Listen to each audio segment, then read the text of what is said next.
Mengapa wanita gampang selingkuh? Sebelum kita masuk ke dalam topik ini, penting untuk dipahami bahwa selingkuh, baik oleh wanita maupun pria, adalah isu kompleks. Namun, kita akan melihatnya dari sudut pandang stoikisme. Stoikisme mengajarkan kita untuk fokus pada hal-hal yang berada dalam kendali kita. Jadi, ketika kita berbicara tentang perselingkuhan, yang penting bukanlah mengapa ini terjadi, tetapi bagaimana kita menanggapinya. Sebelum kita jatuh ke dalam asumsi atau praduga, mari kita sadari bahwa setiap individu memiliki kebebasan untuk bertindak. Dan sebagai manusia, kita harus bisa menerima bahwa kita tidak bisa mengendalikan tindakan orang lain.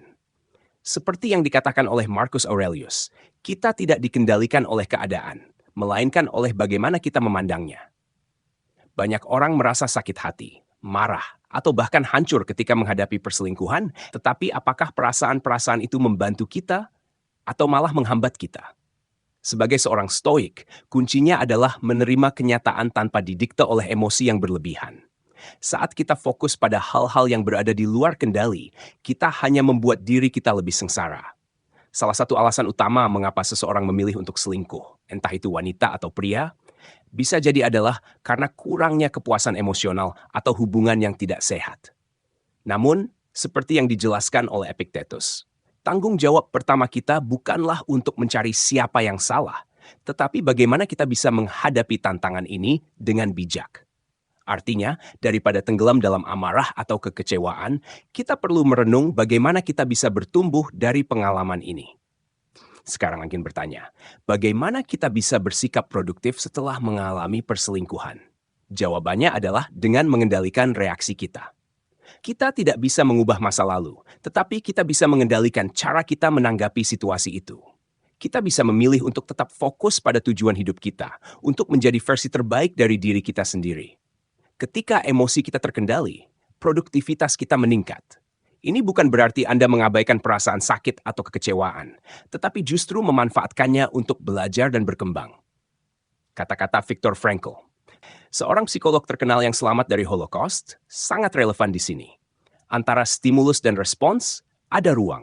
Di ruang itu adalah kekuatan kita untuk memilih respons kita. Dalam respons kita terletak pertumbuhan dan kebebasan kita. Di ruang itulah kita bisa memilih untuk tidak tenggelam dalam kemarahan atau dendam, tetapi bergerak maju. Jadi apakah wanita gampang selingkuh? Pertanyaan ini bukanlah yang harus kita fokuskan. Fokuslah pada bagaimana kita meresponsnya. Hidup ini penuh dengan hal-hal yang tak terduga, dan kita tidak bisa mengontrol semuanya. Tetapi, kita bisa mengontrol diri kita sendiri, pikiran kita, emosi kita, dan tindakan kita. Pengetahuan stoik mengajarkan bahwa ketenangan dan kebahagiaan sejati datang dari dalam, bukan dari keadaan eksternal. Jadi, jika Anda pernah menghadapi situasi perselingkuhan, ingatlah bahwa bukan tindakan orang lain yang mendefinisikan Anda.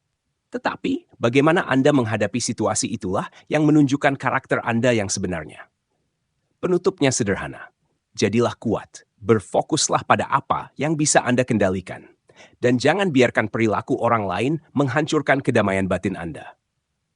Jika Anda merasa pesan ini menyentuh hati Anda, atau Anda ingin belajar lebih lanjut tentang cara mengendalikan emosi dan menjadi pribadi yang lebih tangguh, jangan lupa untuk like, subscribe, dan tinggalkan komentar Anda di bawah. Bagikan pengalaman Anda. Mari kita sama-sama tumbuh menjadi pribadi yang lebih kuat.